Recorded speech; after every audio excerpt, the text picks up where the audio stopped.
Sekarang kita masuk ke bentuk kuadrat. Itu suatu bentuk kuadrat dalam n variabel x1, x2, dan xn adalah ekspresi yang bisa ditulis seperti ini. Jadi kalau tadi kita membayangkan kita punya di bentuk bilinear x transpos A, Y, sekarang kan kita akan punya bentuk seperti ini.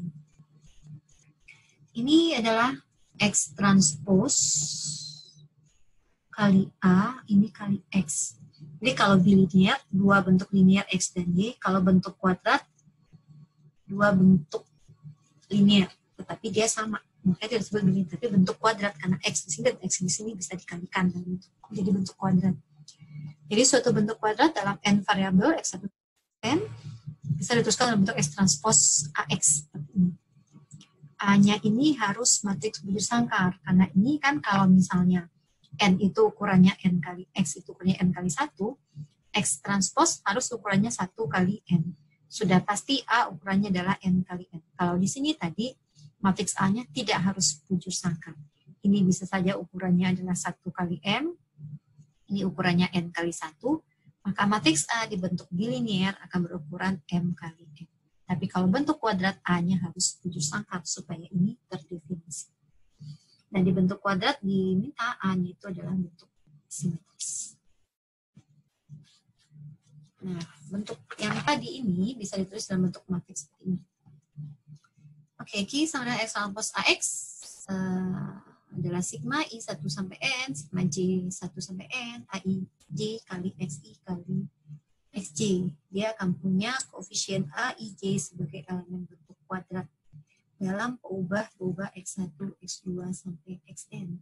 Jadi matriks A ini kita sebut sebagai matriks bentuk kuadrat yang berisi koefisien-koefisien dari bentuk kuadrat tersebut.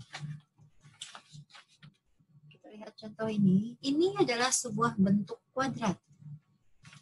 X transpos AX, ini X-nya 1 kali 3, X transpos 1 kali 3, ini X-nya, ini matriks A-nya. Ini adalah sebuah bentuk kuadrat, karena dia hanya dalam X, nanti ketemunya pangkat X1 kali XI kali XJ. Gitu. Kalau kita buka, kita kalikan, kita akan dapat bentuk seperti ini. Kalau kita kalikan, berarti kita akan punya X1 kali X1, X1 kuadrat, tambah 2, ini hasil kalinya adalah X1 kali X2 di sini. Kita akan punya kalau kita maunya mulai di sini nih 4 berarti X2 kali X1 akan seperti inilah. Kita buka kalikan ini semua, ada 9, 1, 2, 3, 4, 5, 6, 7, 8, 9 akan ketemu seperti ini. Di sini 21, di sini ada X1, 2 bisa kita jumlah. Lalu ada X3, X1, ada X1, X3 bisa kita jumlah. Ada X3, X2, ada X2, X3, bisa kita jumlah. Tinggal X1 kuadrat, X2 kuadrat, X2 kuadrat, jadi seperti inilah hasilnya. Bentuk kuadratnya. Kalau tadi di bentuk linear, ada X dan Y, jadi yang bentuk X, misalnya X2Y1, X1Y2 tidak bisa dijumlah. Kan? Tapi kalau untuk ini karena sama-sama X bisa. Temulah bentuk kuadratnya seperti ini. Nah, ini kalau kita punya matriks, punya bentuk matriks, bentuk aljabarnya begini hanya satu. Tapi kalau misalnya kita dikasih bentuk aljabarnya ini, bisa dikasih X transpos AX sama dengan X1 kuadrat tambah 7X2 tambah 5X3 tambah 6X1X2 tambah 5X1X3 tambah 4X2 X3. Diminta menuliskan dalam bentuk matriks. Yang penting kita tahu dengan ini diagonal utamanya mesti 1, 7, 5. Tapi 6X1, X2 ini, itu kan berarti penjumlahan dari koefisiennya di sini dan di sini. 6 ini boleh saya tulis sebagai 5, 1, bukan sebagai 4, 2 seperti yang di atas. Boleh saya tulis sebagai sini 1, 5, 3, 3. Banyak versinya yang bisa saya tulis.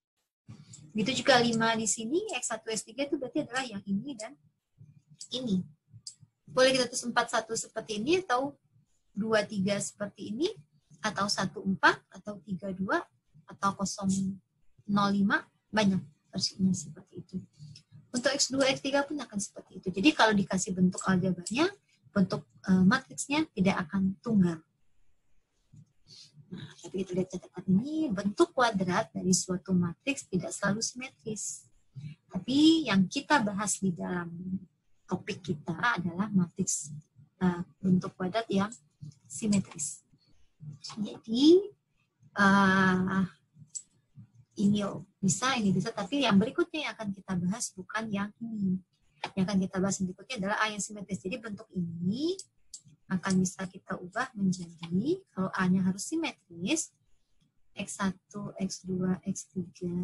Oke, saya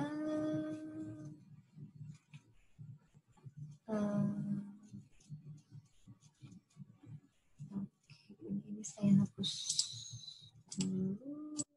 Di sini saya tulis.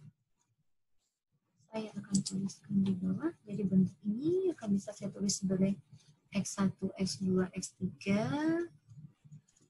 kali matriks 3 kali 3. Di sini adalah X1, X2, X3 lagi. Kalau A-nya harus simetris, berarti di sini diagonalnya kita tahu 175, ini 6X1, X3 harus kita tulis sebagai 3.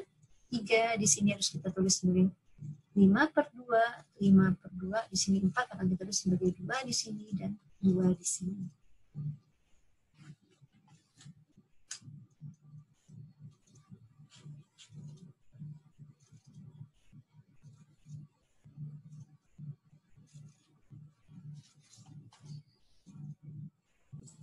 Selanjutnya kita lihat ini contoh Q. Jadi bentuk kuadrat, kalau bentuk bilinear kita akan tuliskan sebagai F X, Y, X transpose A, X.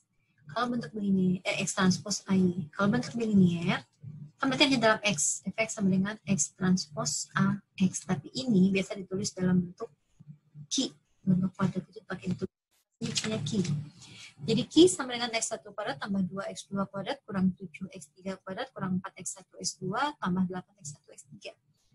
Dikatakan tadi matriks A yang kita gunakan di bahasan ini adalah A yang simetris. Jadi dengan bentuk koefisiennya 1, 2, min 7 di diagonal utama.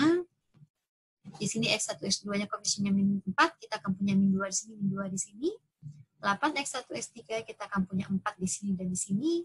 Nggak ada, tidak muncul suku X2, X3, berarti koefisiennya 0.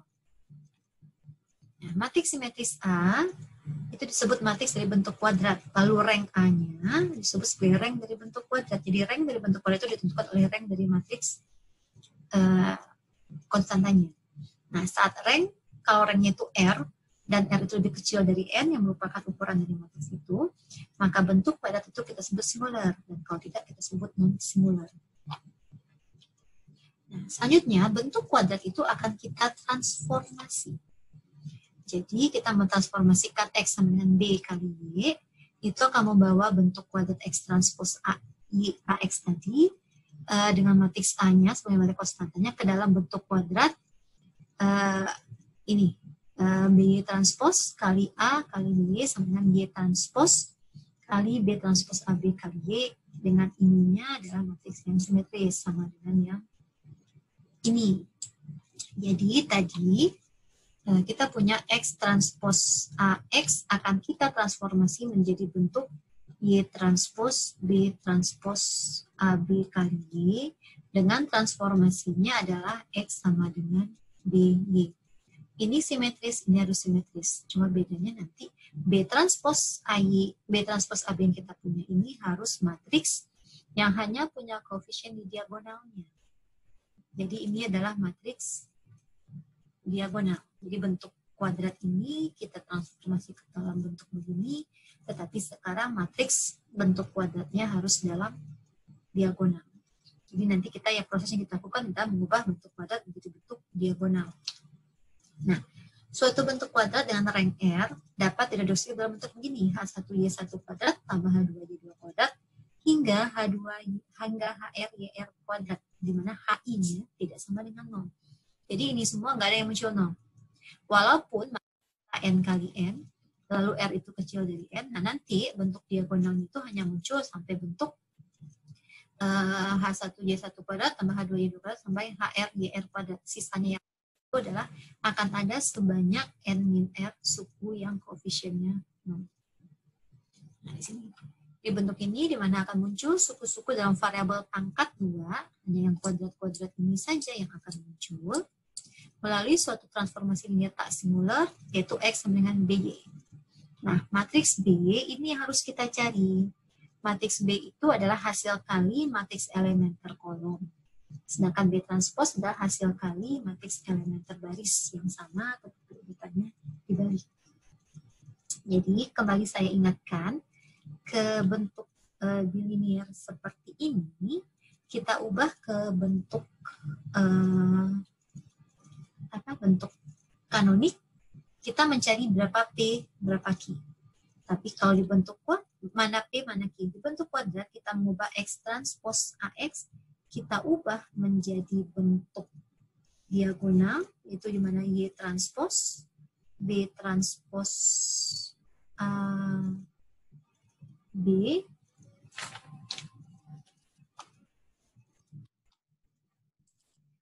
B transpose AB kali Y. Kita berarti harus mendapatkan matriks B-nya ini yang mana? Dengan syarat ininya harus matriks diagonal. Untuk mendapatkan B, kita akan melakukan serangkaian operasi baris dan operasi kolom yang berpasangan. Jadi ini ya, contohnya reduksi bentuk berikut sehingga hanya memunculkan suku-suku dalam variabel pangkat 2. Berarti hanya dalam bentuk diagonal. Ini kita katakan bentuk diagonal. Jadi kalau yang tadi ini ke bentuk kanonik, hanya bentuk diagonal juga, tetapi koefisien diagonal itu harus 1. Kalau ini ke bentuk diagonal. Matriks diagonal, tetapi koefisiennya tidak harus 1.